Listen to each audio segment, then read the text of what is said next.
सुप्रभात प्यारे बच्चों। आज आप सभी लोग हिंदी में भारत की जो खोज पुस्तक है उसमें तीसरा जो आपका अध्याय है सिंधु घाटी की सभ्यता, तो आज इसका जो प्रश्न अभ्यास है उस प्रश्न अभ्यास के विषय में आप सभी लोग अध्ययन करेंगे। तो पहला प्रश्न है, सिंधु घाटी सभ्यता के आधार पर इस सभ्यता की विशेषताएं लिखिए। सिंधु घाटी की सभ्यता विशेष रूप से उत्तर भारत में दूर दूर तक फैली थी। इस सभ्यता से हमें तत्कालीन समाज के रहन सहन, परंपराओं तथा रीति रिवाजों का ज्ञान होता है। धार्मिक तत्व होने के बाद भी यह सभ्यता प्रधान रूप से धर्मनिरपेक्ष थी और सिंधु घाटी सभ्यता की सबसे बड़ी यह विशेषता ही थी कि सिंधु घाटी की सभ्यता जो थी वह एक धर्मनिरपेक्ष सभ्यता थी, जबकि धार्मिक तत्व जो थे विद्यमान थे। यह विकसित सभ्यता वर्तमान का आधार प्रतीत होती है, जबकि नेहरू जी ने कहा है कि भारतीय सभ्यता के विकास में सिंधु घाटी सभ्यता का मूल आधार है।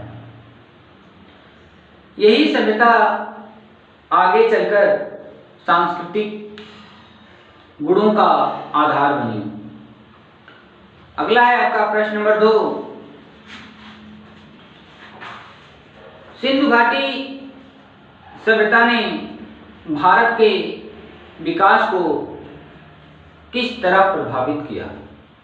तो आपका उत्तर है, सिंधु घाटी सभ्यता 5-6 हजार वर्ष पुरानी है।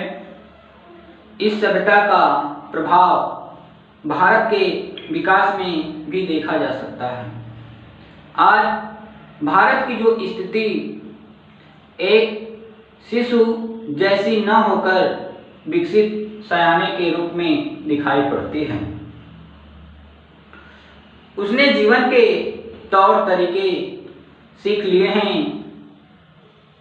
उसने कलाओं और जीवन के विभिन्न क्षेत्रों में तकनीकी विकास किया है।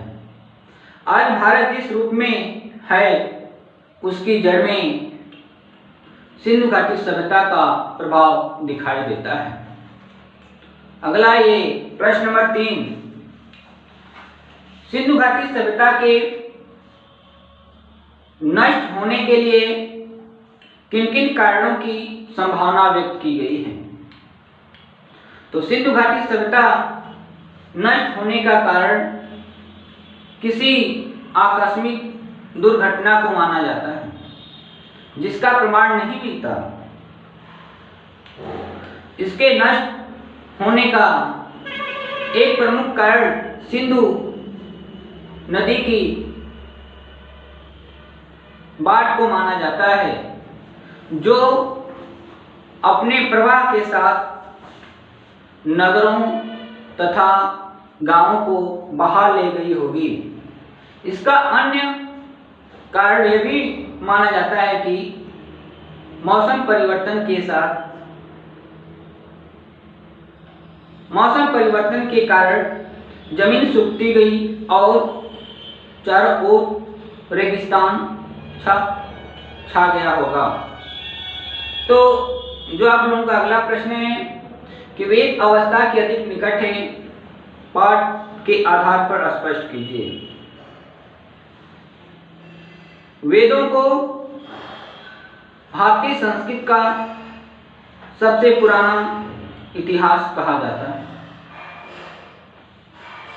भारत अपने समय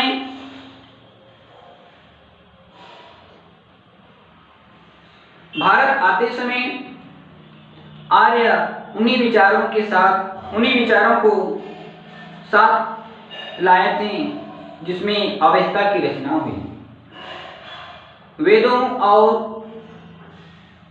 अवेस्ता की भाषा में विचित्र समानता है। इनकी निकटता भारत के महाकाव्यों की संस्कृत से कम है। वेद अवस्था के अधिक निकट है। तो प्रश्न नंबर 1 से लेकर के प्रश्न नंबर 4 तक मैंने आप लोगों को समझाया। तो अगले सप्ताह में जो शेष है उसके विषय में आप समझाऊंगा। इन्हीं शब्दों के साथ धन्यवाद।